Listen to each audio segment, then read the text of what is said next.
ఆదాం కాడ నుంచి యేసుక్రీస్తు వారి వరకు మొత్తం 4000 సంవత్సరాలు.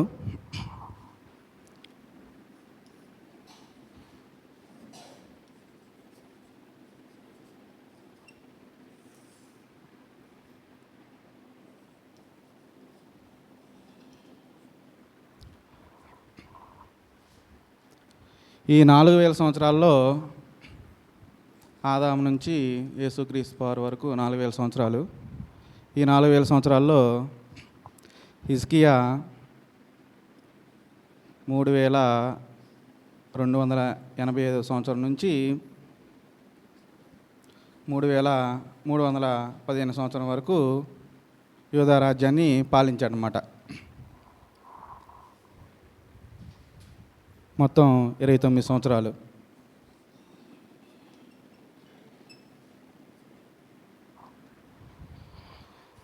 ఈ యూదా రాజ్యం ఎలా ఏర్పడిందంటే, మనం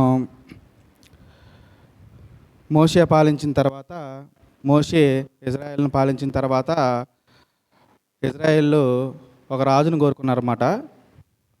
మాకు రాజు కావాలని కోరుకున్నప్పుడు మొదటిగా సౌలు, తర్వాత దావీదు, తర్వాత సొలొమోను. వీరు ముగ్గురు ఇజ్రాయెల్ని పాలించారన్నమాట. మొదటిగా సౌలు, ఆ తర్వాత దావీదు, ఆ తర్వాత సొలొమోను పాలించిన తర్వాత, వీళ్ళు ముగ్గురు పాలించిన తర్వాత దేవుని రాజ్యము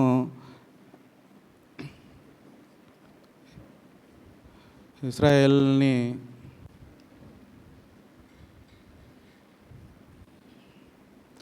అలాగే యూదా రాజ్యంగా విడిపోయింది. ఈ ఇజ్రాయెల్ రాజ్యంలో 21 మంది రాజులు పాలించారు. ఇక్కడ 20 రాజులు యూదా రాజ్యాన్ని పాలించారన్నమాట. ఈ 20 రాజుల్లో 13వ రాజు హిజ్కియా. ఈ యూదా రాజ్యంలో 13వ రాజు అన్నమాట ఆయన.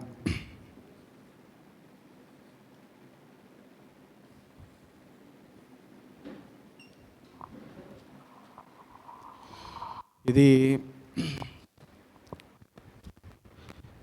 యూదా రాజ్యంలో 13వ రాజు హిజ్కియా. మనం ఇలాగా బైబిల్ యొక్క చరిత్రని మనం అర్థం చేసుకుంటా మనం ముందుకు వెళ్ళాలన్నమాట. హిజ్కియా ఏ రాజ్యానికి రాజు, ఎప్పటి నుంచి ఎప్పటి వరకు పరిపాలించాడు, ఎన్ని సంవత్సరాలు పరిపాలించాడు అన్న విషయాలు మనం చూసాం. హిజ్కియా గురించి బైబిల్లో ఎక్కడెక్కడ రాయబడింది అన్న విషయాలు కూడా మనం కొన్ని విషయాలు తెలుసుకుందాం. 2వ రాజుల గ్రంథము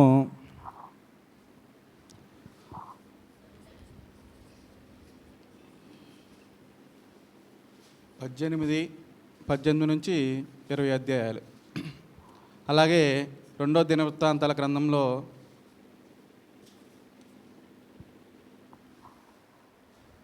29 నుంచి 32. ఇవన్నీ అధ్యాయాలు అన్నమాట. 3 అధ్యాయాల్లో ఉన్నాయి. అలాగే యెషయా గ్రంథంలో కూడా హిజ్కియా గురించి మనం చూడవచ్చు.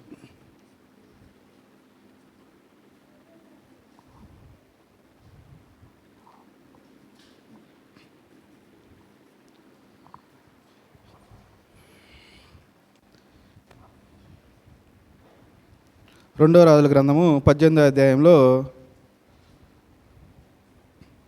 కొన్ని విషయాలు మనం చూద్దాం. 18వ అధ్యాయము బ్రీఫ్గా చదువుకుంటూ వెళ్ళిపోదాం. 18వ అధ్యాయము 2వ వచనం నుంచి మనం చూద్దాం. 2వ రాజుల గ్రంథము 18వ అధ్యాయము 2వ వచనం.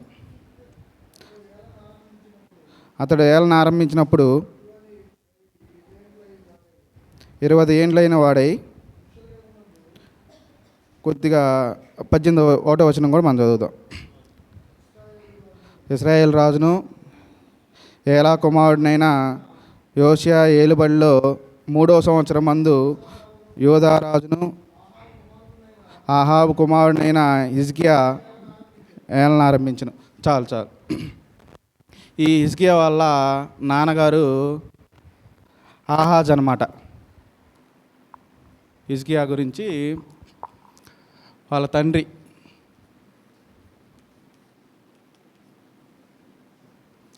ఆహాజు,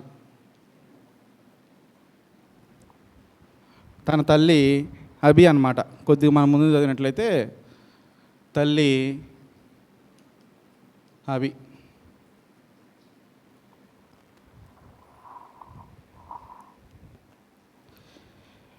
రెండో వచనంలో చూసినట్లయితే అతను నేలను ఆరంభించినప్పుడు 20 ఏండ్ల వాడై యెరూషలేమునందు 29 సంవత్సరంలో ఆయన యూదా రాజ్యాన్ని ఏలాడనమాట. ఆయన రాజుగా 29 సంవత్సరాలు ఉన్నాడు యూదా రాజ్యంలో. ఆయన 13, వాళ్ళ నాన్న ఆహాజు 12వ రాజు అనమాట.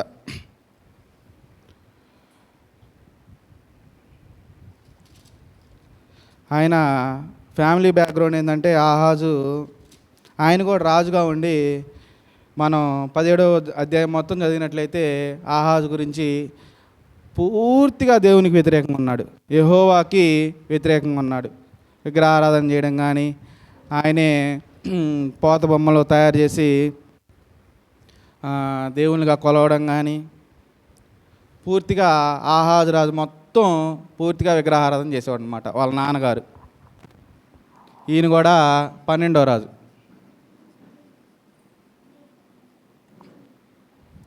అలాంటి ఫ్యామిలీలో నుంచి వచ్చి కూడా హిజ్కియా చాలా మంచిగా జీవించాడనమాట. హిజ్కియా గురించి వాళ్ళ ఫాదర్ ఏమో యెహోవాకి వ్యతిరేకంగా జీవించాడు, యెహోవాకి హేయమైన కార్యాలు చేశాడు రాజుగా ఉండి. కానీ హిజ్కియా మాత్రం ఇదంతా హిజ్కియా గురించి మనం కొన్ని విషయాలు నేర్చుకున్నాం. హిజ్కియా ఆయన యొక్క క్యారెక్టర్ గురించి మనం కొన్ని విషయాలు నేర్చుకుందాం. చదువుదాం.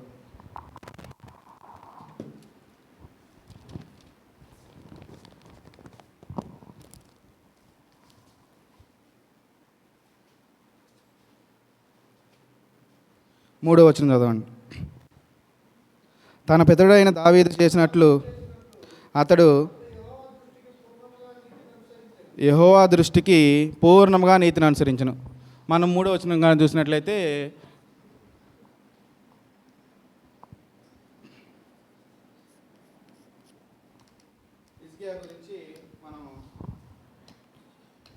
యెహోవా దృష్టికి పూర్ణంగా నీతిని అనుసరించాడనమాట. నీతిని అనుసరించెను.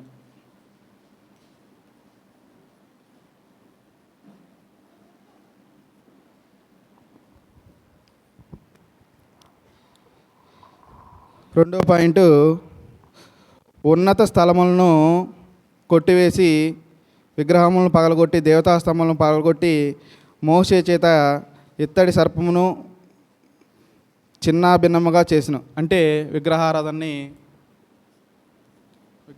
లేకుండా చేశాడు అనమాట. రాజు అయిన తర్వాత చేసిన పనులు అనమాట ఇవన్నీ. విగ్రహారాధన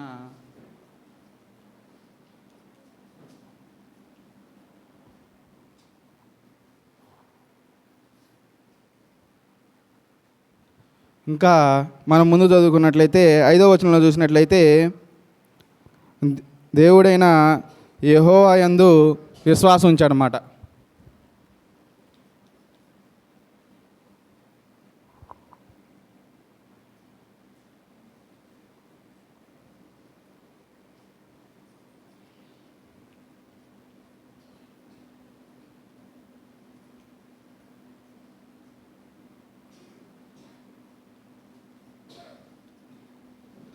ఆయన రాజు అయిన తర్వాత అక్కడ ఉన్నటువంటి విగ్రహారాధనలను మొత్తం తీసేసిన తర్వాత మనం చూస్తున్న ఆయన గురించి కొన్ని విషయాలు మనం చదువుతున్నాం. దేవుడైన యెహోవా యందు విశ్వాసం ఉంచేవాడు అలాగే దేవుడే చదువుతున్నాడు అనమాట. 6వ వచనంలో చదువుదాం. అతడు యెహోవాను అతడు యెహోవాతో హత్తుకొని ఆయన వెంబడించుటలో వెనుకతీయక ఆయన మోషే ఆజ్ఞాపించిన ఆజ్ఞలన్నింటినీ గైకొనుచుండెను. అంటే ఆయన ఆజ్ఞలన్నింటినీ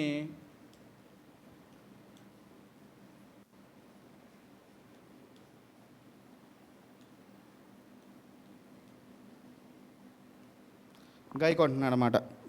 ఇంకా మనం పైన ఇంకో వచనం చదవలేదు.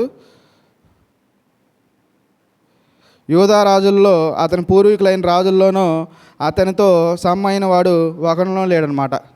ఆయన పాలించినట్టు ఆయన ముందులో పాలించిన రాజుల్లో కూడా ఒక్కళ్ళు కూడా ఆయనలాగా పాలించలేదన్నమాట. రాజుగా సక్సెస్ అయ్యాడనమాట.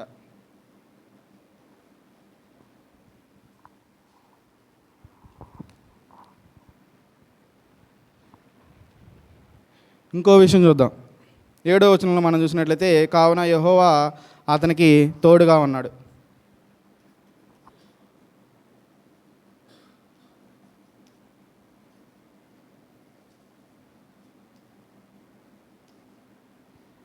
యెహోవా హిజ్కియాకి తోడుగా ఉన్నాడనమాట. ఇంకా హిజ్కియా గురించి మనం ఇంకొక పాయింట్ చూద్దాం. 7వ వచనంలోనే మిడిల్లోని చూద్దాం. తాను వెళ్ళిన చోటనెల్లా అతడు జయం పొందెను. అతను ఎక్కడికి వెళ్ళినా, ఏ యుద్ధానికి వెళ్ళినా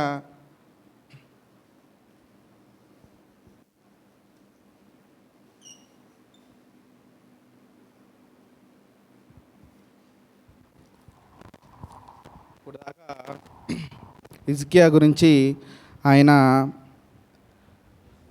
చేసిన కార్యాల గురించి మనం, రాజు అయిన తర్వాత ఆయన చేసిన కార్యాలు, దేవుని యందు ఏ విధంగా భక్తి కలిగి ఉన్నాడు, దేవుడు ఆయనకి ఏ విధంగా తోడు.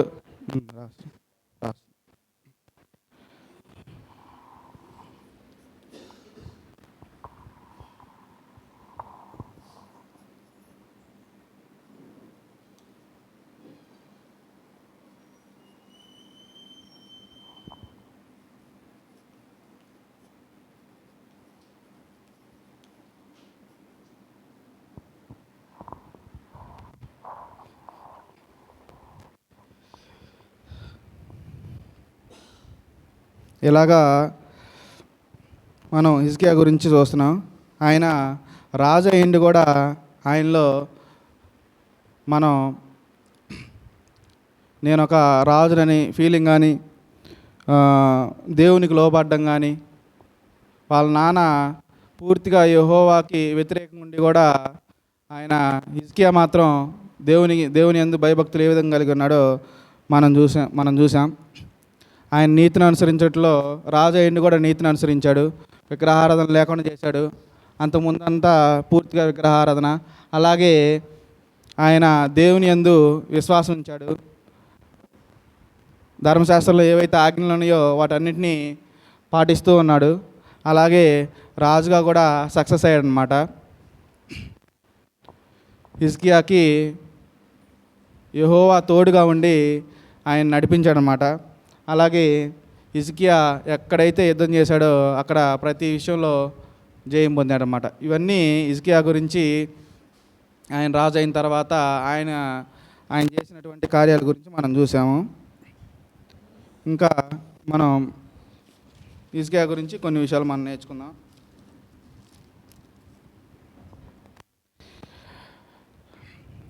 హిజ్కియా కూడా రాజుగా ఉన్నప్పుడు ఒక సమస్య వచ్చిందనమాట.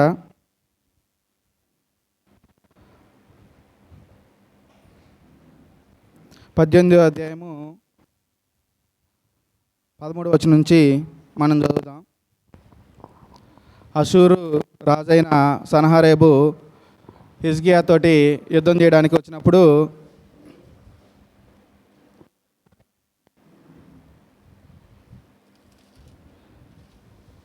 ఆ అషూరు రాజుకి ఓటమి అనేది లేదనమాట. కానీ ఇక్కడ హిజ్కియా మాత్రం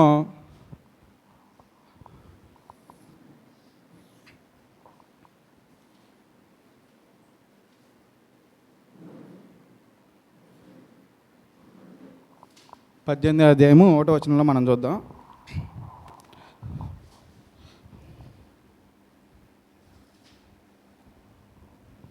కొద్దిగా నేను మొత్తం చదవట్లేదు కానీ కొద్దిగా వివరిస్తాను. ఈ రాజు అయిన హిజ్కియా గురించి బ్యాట్ చేయడం కోసం సన్హెరీబు ఏం చేస్తారంటే ముందన ఆ రాజ్యంలో హిజ్కియాని బ్యాట్ చేయడం కోసం కొన్ని విషయాలు హిజ్కియా గురించి చెప్తాడనమాట.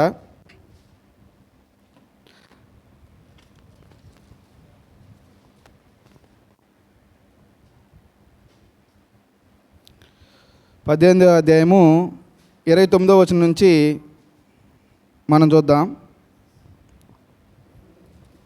ఆ రాజు ఏం చెబుతున్నాడంటే ఫస్ట్ అక్కడున్న ప్రజల మొత్తాన్ని వాళ్ళ వైపు తిప్పుకోవడం కోసం హిజ్కియాని గెలవడం కష్టం కాబట్టి అక్కడున్న ప్రజల్ని ముందర నమ్మించాలని చెప్పి ఆ సన్హెరీబు ఏం చేస్తున్నాడంటే హిజ్కియా గురించి బ్యాడ్గా ప్రచారం చేశాడనమాట. కొన్ని విషయాలు మనం చూద్దాం. హిజ్కియా చేత మోసపోకుడి, నా చేతిలో నుండి మిమ్మల్ని విడిపింప శక్తి గలవానికి వానికి చాలదు. మొదటి పాయింట్ ఏంటంటే నేను రాయట్లేదు, మనం చదువుకుంటూ వెళ్దాం. మొదటి పాయింట్, హిజ్కియా చేత మోసపోకుడి, నా చేతిలో నుండి మిమ్మల్ని విడిపింప శక్తి వానికి చాలదు. యెహోవాను బట్టి మిమ్మల్ని నమ్మించి యెహోవా మనల్ని విడిపించును. అక్కడున్న ప్రజలకి హిజ్కియా గురించి బ్యాడ్గా చదువుతున్నాడు అనమాట. యెహోవా మిమ్మల్ని అందరినీ కాపాడుతాడు హిజ్కియా చేతిలో నుంచి అని చెప్పేదనో యాంటీగా చెప్పడానికి ట్రై చేశారన్నమాట. ఈ పట్టణము అష్షూరు రాజు చేతిలోకి చిక్కుపోవునని హిజ్కియా చెప్పుచున్నాడే. హిజ్కియానే చెబుతున్నాడంట ఏమని, ఈ రాజ్యం మొత్తం దేవుడు అష్షూరు రాజుకి ఇస్తున్నాడని చెప్పి హిజ్కియానే చెప్తున్నాడని చెప్పి అష్షూరు రాజు చెప్తున్నాడు అనమాట. ఇవంతా ఏం చేస్తున్నాడంటే సాతాను కానీ యేసుక్రీస్తు వారికి నీకు ఈ లోకం అంతా ఇస్తాను అని చెప్పి దేవుని దూషించమన్నప్పుడు అలాగా ఒక ప్లాన్ వేసుకొని అష్షూరు రాజు హిజ్కియాని ఓడించడం కోసం హిజ్కియా గురించి మొత్తం బ్యాడ్ చెబుతున్నాడు అనమాట. అలా చదువుకుంటూ వెళ్తే చాలా విషయాలు హిజ్కియా గురించి బ్యాడ్ చేసుకుంటూ వెళ్ళాడనమాట. అక్కడున్న ప్రజల్లో కలవరం ఏర్పడింది. కలవరం ఏర్పడిన తర్వాత హిజ్కియా చేసిన పని ఏంటంటే దేవుని మీద డిపెండ్ అయ్యాడనమాట. దేవుని మీద డిపెండ్ అయ్యి ఉండి కొన్ని విషయాలు మనం చూద్దాం. 19వ అధ్యాయము 1వ వచనం నుంచి మనం చదువుదాం.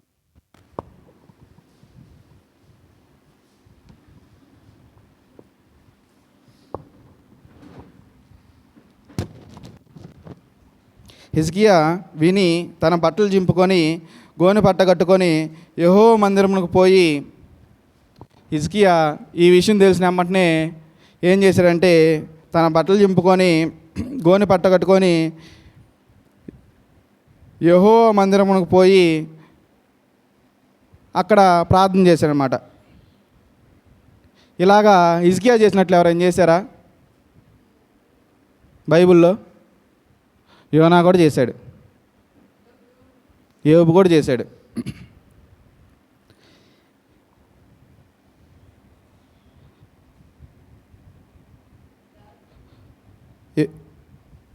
అలాగా మనం హిజ్కియా అష్షూరు రాజు నుంచి ఆ యుద్ధంలో గెలవడం కోసం ఎవరి మీద డిపెండ్ అవ్వలేదన్నమాట. హిజ్కియా ఓన్లీ దేవుని మీద డిపెండ్ అయ్యి దేవుని సన్నిధికి వెళ్ళి ఆయన ప్రార్థన చేసిన తర్వాత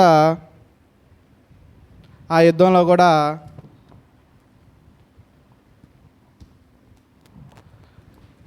దేవుడు ఆయన సహాయం చేసి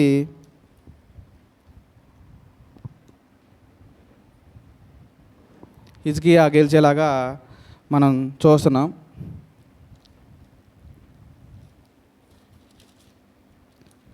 మనమైతే ఏం చేస్తాం, ఏదన్నా ప్రాబ్లం వచ్చినప్పుడు కానీ ఏదన్నా సమస్య వచ్చినప్పుడు కానీ హిజ్కియా అయితే దేవుని మీద డిపెండ్ అయి ఉన్నాడు, దేవునికి ప్రార్థన చేశాడు. దేవుని మీద చాలా పెద్ద రాజ్యం అన్నమాట అష్షూరు రాజు. ఆ రాజ్యంలో నుంచి కూడా ఓడిపోయే పరిస్థితి అయినా కూడా ఏం చేశాడంటే దేవుడు హిజ్కియాకు తోడుండి గెలిచేలా చేశాడనమాట. మనం కూడా దేవుని యందు నమ్మిక ఉంచి ఆయన మీద డిపెండ్ అయి ఉండి ప్రతి విషయంలో దేవుని మీద ఆధారపడి మనం బ్రతకాలన్నమాట. రాయట్లేదు, టైం లేదని. ఇంకా కొన్ని విషయాలు 20వ అధ్యాయంలో మనం చూద్దాం.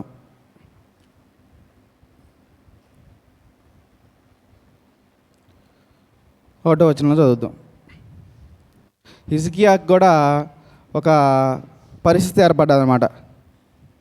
ఎవరికిలాగా? ఏబుకులాగా కూడా ఒక రాజు అయ్యిండి కూడా మరణకరమైన పరిస్థితి ఏర్పడింది అనమాట. 20వ అధ్యాయం 1 నుంచి మనం చదువుదాం.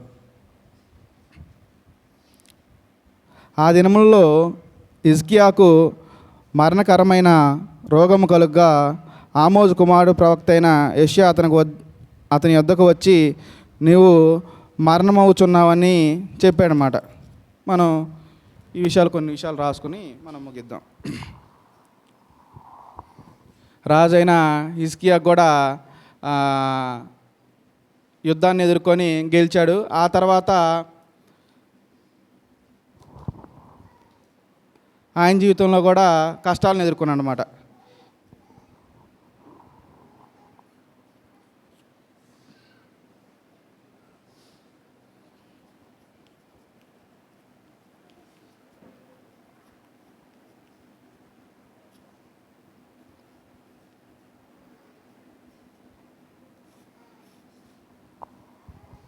ఆయనకి ఆ మరణకరమైన రోగము ఎదురైనప్పుడు కూడా దేవుణ్ణి దూషించలేదు. దేవుణ్ణి నాకెందుకు ఇలా జరిగిందని చెప్పి బాధపడలేదన్నమాట. మనం చూసినట్లయితే 2వ వచనంలో మనం చూద్దాం. ఈ విషయం తెలిసిన తర్వాత, ఆయన చనిపోతాడని తెలిసిన తర్వాత కొన్ని విషయాలు మనం చూద్దాం. అతడు తన ముఖము గోడ తట్టు త్రిప్పుకొని యెహోవా యథార్థ హృదయుడై, అంటే ఆయన ఏ విధంగా బ్రతికాడో దేవునికి విన్నవిస్తున్నాడు అన్నమాట. మొదటిగా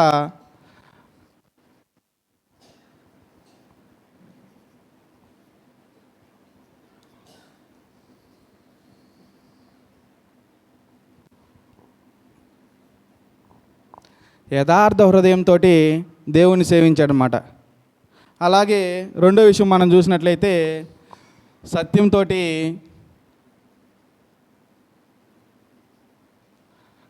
యెహోవా దేవుణ్ణి సేవించాడనమాట.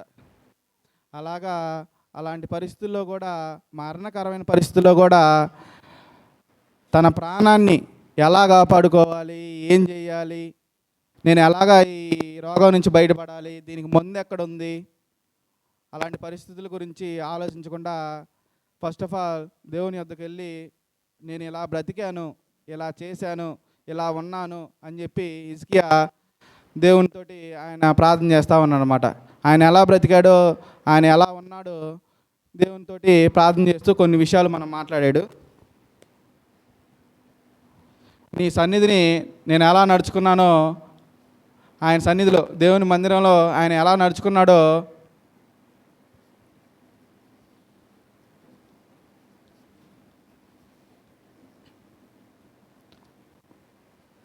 తెలియజేశాడనమాట. అంటే దేవుని దగ్గర కూడా నేను ఇంత పర్ఫెక్ట్గా బ్రతికాను, దేవుని దగ్గర కూడా నేను ఇలా అని మనం అడగగలమా? చాలా కష్టమైన విషయం అనమాట. కానీ హిజ్కియా మాత్రం ఆయన అలా బ్రతికాడు కాబట్టి దేవుని దగ్గర కూడా నేను ఇలా బ్రతికాను దేవుడా, నేను ఇలా ఉన్నాను, నన్ను కరుణించు, నన్ను కాపాడని చెప్పి దేవుని దగ్గర. అదే మనమైతే అసలు అడగడానికి ఏం ఉండవు మన దగ్గర. నేను మంచోడని చెప్పుకోవడానికి కొన్ని విషయాలు కూడా మన దగ్గర ఉండవు. కానీ హిజ్కియా మాత్రం నేను ఇలా ఉన్నాను, నీ సన్నిధిలో ఎలా నడిచాను, నేను ఇలా ఉన్నానని చెప్పి దేవుని దగ్గర బ్రతిమలాడుతున్నాడు అనమాట.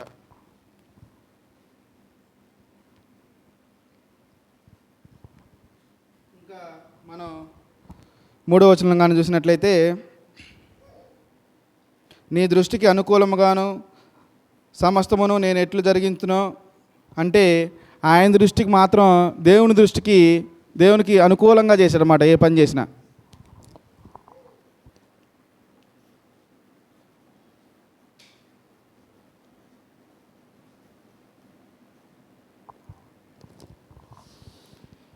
చాలా క్లిష్ట పరిస్థితులు కూడా ఆయన అనుకూలంగా దేవునికి నచ్చినట్టుగా ఆయన నడిచాడనమాట.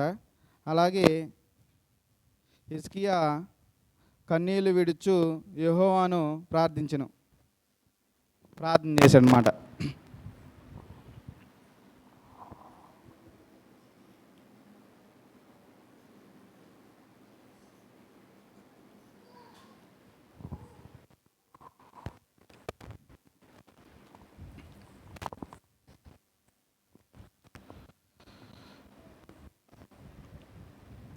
ఇంకా మనం కొన్ని విషయాలు కానీ హిజ్కియా ఆయన ప్రార్థన విని దేవుడు హిజ్కియా ప్రార్థన విని ఇంకేం చేశాడంటే 6వ వచనంలో చూద్దాం, 20వ అధ్యాయం 6వ వచనంలో చూద్దాం.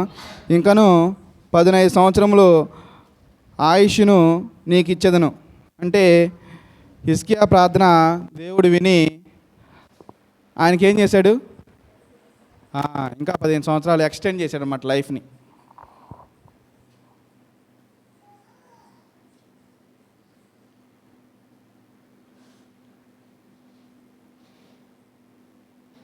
అదే మనకైతే, దేవుడా నేను చనిపోబోతున్నాను, నా ఇంకొక 10 సంవత్సరాలు ఎక్స్ట్రా ఈ దేవుడా అంటే,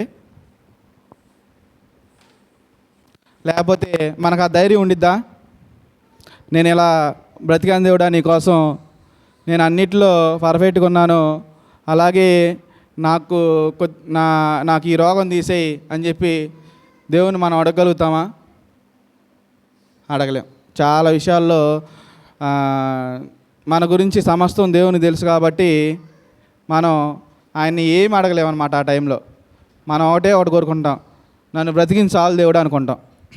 తర్వాత మనం బ్రతికించు తండ్రి నాయన అని చెప్పి మనం అనుకుంటూ ఉంటాం అన్నమాట. మన ఆలోచనలన్నీ హిజ్కియాలాగా ఆయన ఏ విధంగా ఆలోచించాడో అలాగ ఉండవు అన్నమాట. హిజ్కియా రాజయ్యుండి కూడా దేవుని మీద ఏ విధంగా డిపెండ్ అయి ఉన్నాడో, ప్రతి విషయంలో ఆయనకు ఎదురైన ప్రతి సమస్యలో కూడా దేవుని మీద డిపెండ్ అయ్యి ఉన్నాడనమాట. అలాగా హిజ్కియా అలాగా మనం కూడా ప్రతి విషయంలో దేవుని మీద డిపెండ్ అయ్యి ఉండి హిజ్కియా ఏ విధంగా అయితే సక్సెస్ అయ్యాడో మనం కూడా ఆ విధంగా సక్సెస్ అవ్వాలని కోరుకుంటూ నన్ను నేను హెచ్చరించుకుంటున్నాను. ఇంతవరకు నాకు ఈ అవకాశం ఇచ్చిన తండ్రి అయిన దేవునికి, సహోదరులకి మనందరి తరపున వందనాలు తెలియజేస్తున్నాను.